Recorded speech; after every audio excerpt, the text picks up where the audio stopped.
Halo teman-teman, hari ini kita akan membahas tentang gimana sih sebenarnya caranya bisa lari yang kenceng, terutama mencapai target pace 4. Mari sama-sama ikuti.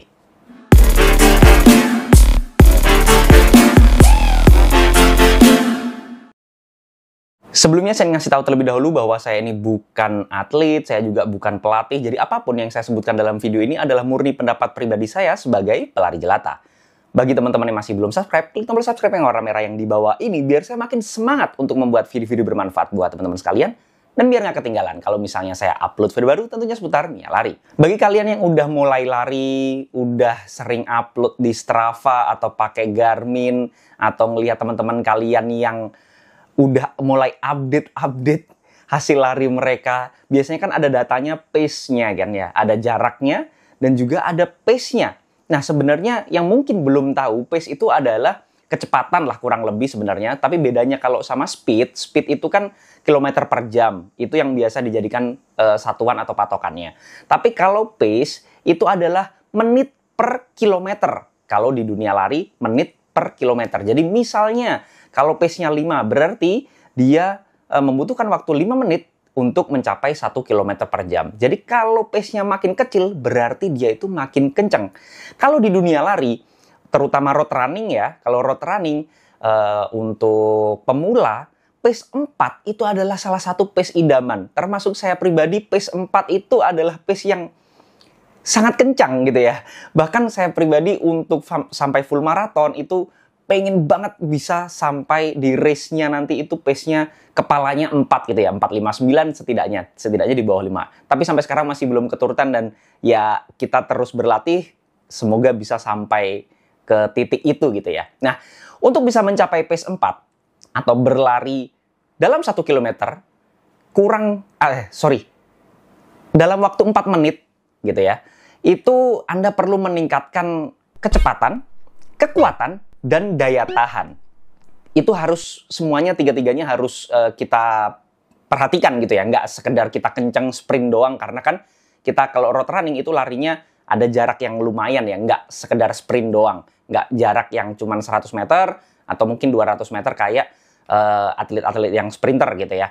Nah, kemudian dilatih latihan yang sangat terfokus. Kalau latihannya seperti apa atau tips-tipsnya nih, saya ada beberapa langkah dan strategi yang bisa membantu Anda mencapai pace 4. Yang pertama adalah latihan interval. Latihan interval itu tujuannya meningkatkan kecepatan pertama dan juga kapasitas VO2 max. VO2 max itu apa sih sebenarnya? Kemampuan tubuh untuk memaksimalkan oksigen. Kalau kalian melakukan interval, latihan interval secara rutin, kalau saya sih seminggu sekali saya rasa udah cukup kalau untuk pemula ya, tapi kalau mungkin atlet porsinya beda lah ya. Jangan disamakanlah kita dengan para atlet. Kalau kalian melakukan interval run secara rutin, di mana kalian berlari pada kecepatan di atas pace 4, misalnya katakanlah 350, atau mungkin katakanlah targetnya nggak 400 ya, 459 lah. Nah, itu agak diatasin dikit lah, jadi 430 mungkin. Nah, itu dalam jarak yang nggak terlalu jauh atau jaraknya yang cukup pendek. Kalau kita biasa targetnya mungkin 5K atau 10K ya cukup 200 meter, 400 meter, atau 800 meter. Pertahankan kecepatan tersebut gitu ya, di jarak yang sudah kita tetapkan di awal untuk porsi latihan tersebut. Kemudian setelah lari dengan kecepatan atau pace yang sudah kita tentukan tadi, agak lebih tinggi sedikit dibandingkan target kita.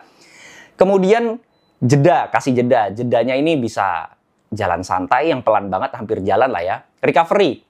Jedanya itu recovery. Atau bahkan sampai jalan kaki juga sebenarnya nggak masalah. Nah, itu bisa dikasih waktu 1-2 menit tergantung dari kebutuhan kalian. Cuman jangan larinya 400 meter, kemudian jalannya atau istirahatnya 30 menit ya, itu nggak bener juga gitu ya. Kemudian repetisinya dikasih ulangi 6-8 kali mungkin, atau mungkin kalau udah bisa pede bisa dilebihin lagi gitu ya. Contohnya kalau misalnya kalian repetisinya 6 kali, 800 meter dengan pace misal 400 gitu ya, biar kita bisa nyampe ke 400 pace-nya.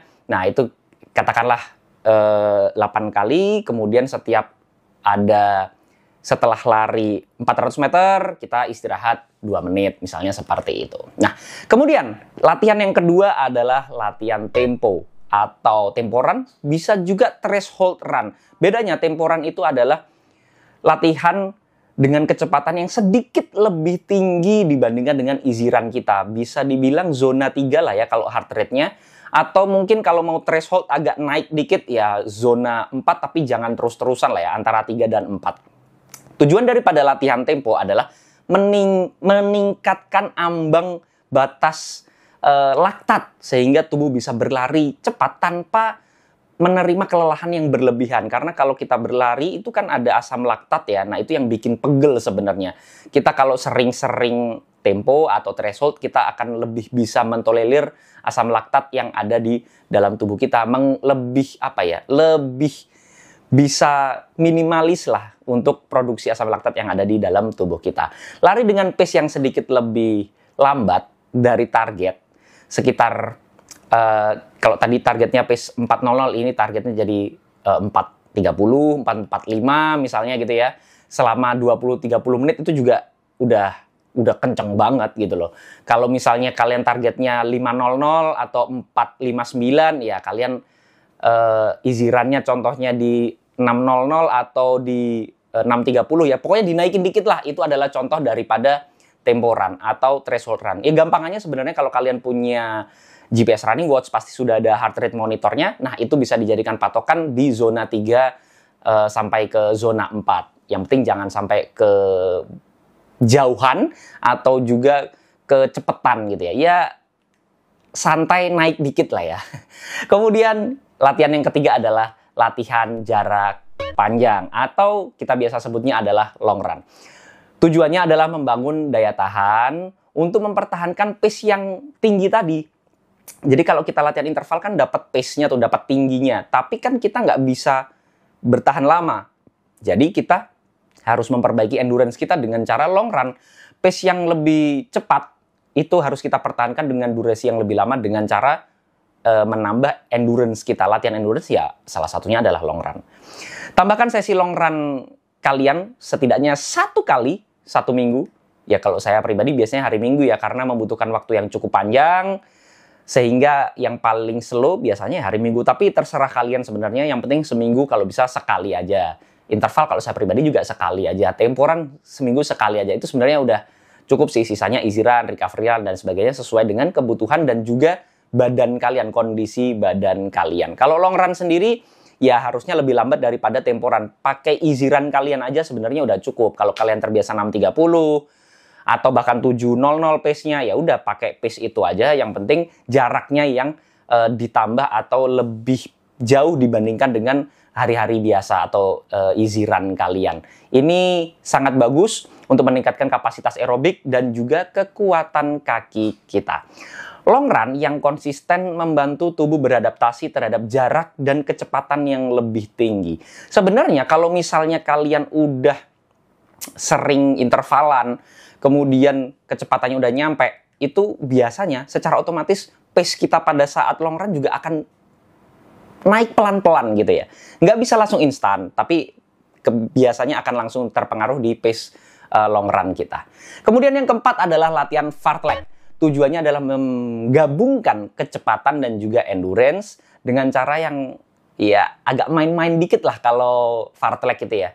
Jadi lakukanlah fartlek, yaitu lari dengan kecepatan variatif, misalnya lari cepat selama 1-2 menit lah katakanlah. Kemudian pace-nya yang agak tinggi gitu ya. Kemudian santai pace easy 1-2 menit juga. Kemudian diulang-ulang. Ini adalah salah satu contoh lari fartlek. Tapi ya terserah kalian. Atau mungkin di depan ada patokan pohon. Aku mau lari kenceng sampai pohon itu.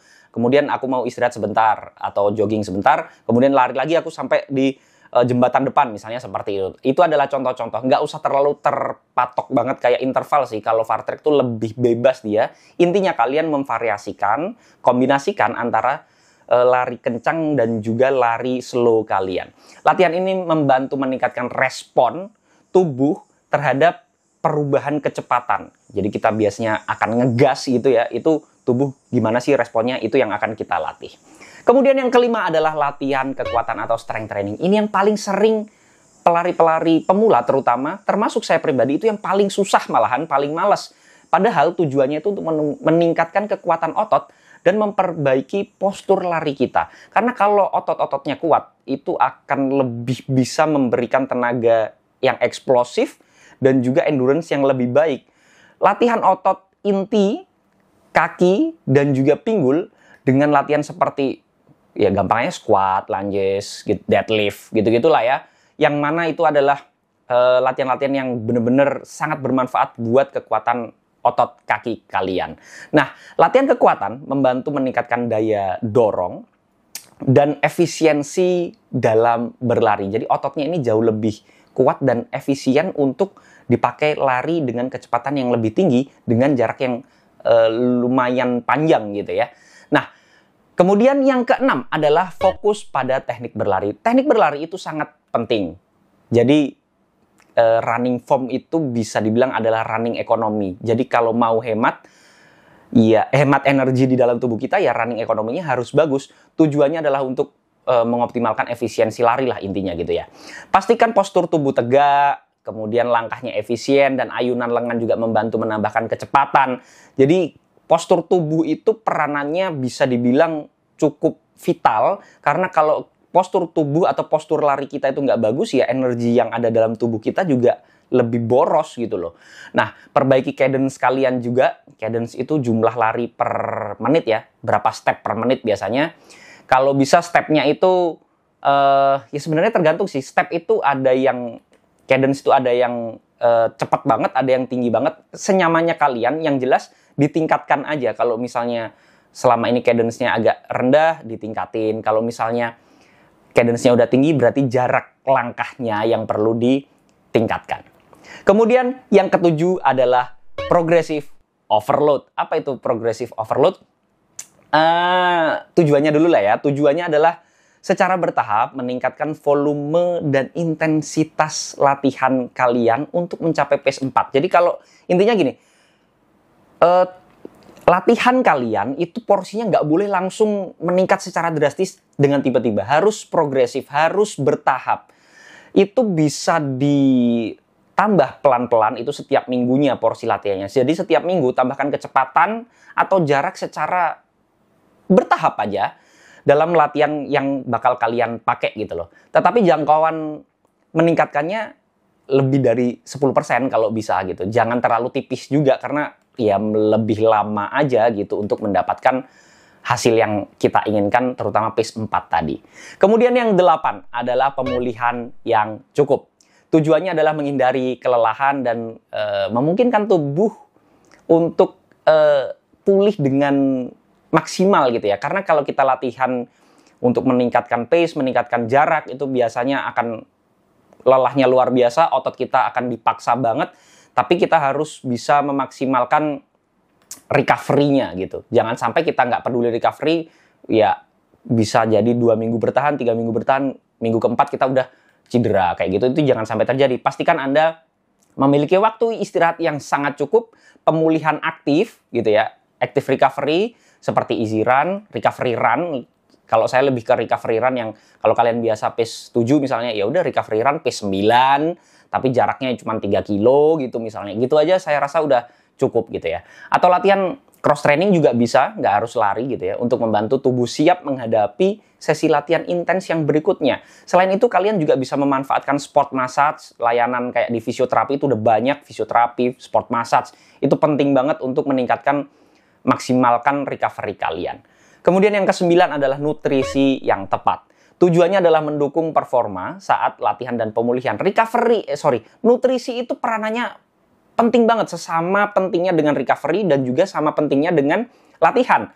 Konsumsi karbohidrat yang cukup sebelum lari untuk memberikan energi ya. Kita lari kan butuh energi ya. Dan protein yang setelah lari itu tujuannya untuk pemulihan otot. Jadi kalau banyak makan atau minum susu protein misalnya ya, itu recovery kalian akan jauh lebih maksimal dan lebih cepat gitu loh. Kalau kalian pegel-pegel, ya kalian tandanya butuh nutrisi yang maksimal gitu.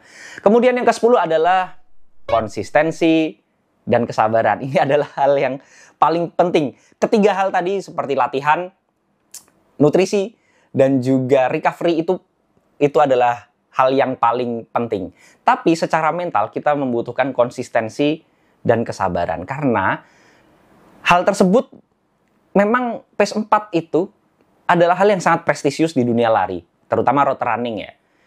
Tapi nggak bisa kita dapatkan hanya dalam waktu yang singkat. Saya pribadi contoh di 10K gitu ya. 10K itu aja saya lari 6 bulan kayaknya, atau bahkan lebih kalau nggak salah, seingat saya, karena fokus banget untuk ngejar pace 4, baru bisa mendapatkan lari di pace 4. Iya, butuh proses gitu loh. Sedangkan waktu itu sebenarnya nggak terlalu jauh progres yang saya inginkan ya. Tapi kalau kalian mungkin startnya lebih pelan lagi gitu, mungkin ya akan membutuhkan waktu yang lebih lama. Tapi yang jelas harus sabar. Kalau kalian sabar, kemudian tetap konsisten berlari walaupun belum nyampe-nyampe di target pace kalian, saya rasa kalau konsisten nggak ada yang nggak mungkin. Yang penting kalian itu berprogres dan sering-sering dengarkan tubuh kalian. Kalau tubuh kalian merasa capek, ya jangan dipaksakan untuk latihan yang berat terus gitu ya. Tapi bukan berarti kalian kalau males langsung ya udahlah berarti tubuhku lagi nggak pengen lari. Jangan yang seperti itu. Tapi lebih ke kalau ada keluhan cedera mungkin, atau ada sesuatu yang nggak nyaman, langsung periksain aja sebenarnya ke fisioterapi biar tahu nih sebenarnya apa yang terjadi, biar langsung bisa kita carikan solusinya. Setelah selesai solusinya langsung kita gaskan untuk segera latihan lagi biar kita bisa mendapatkan pace idaman kita semua, pace 4. Ya setidaknya kepalanya 4 lah ya, nggak harus pace 4.00. Nah, itu tadi tips-tips yang pengen saya share ke teman-teman biar kalian semua, siapa tahu yang punya cita-cita pace 4, baik itu mulai dari 5K, 10K, half marathon, bahkan sampai full marathon bisa mendapatkan pace idaman kalian. Tapi balik lagi, itu semua adalah pendapat pribadi saya, jadi teman-teman boleh banget nggak setuju. Kalau ada koreksi, masukan, pertanyaan, dan juga pembahasan, bisa langsung sharing di kolom komentar. Jangan lupa subscribe channel ini biar saya makin semangat untuk membuat video-video bermanfaat buat teman-teman sekalian, dan biar nggak ketinggalan kalau misalnya saya upload video baru tentunya seputar dunia lari. Assalamualaikum warahmatullahi wabarakatuh.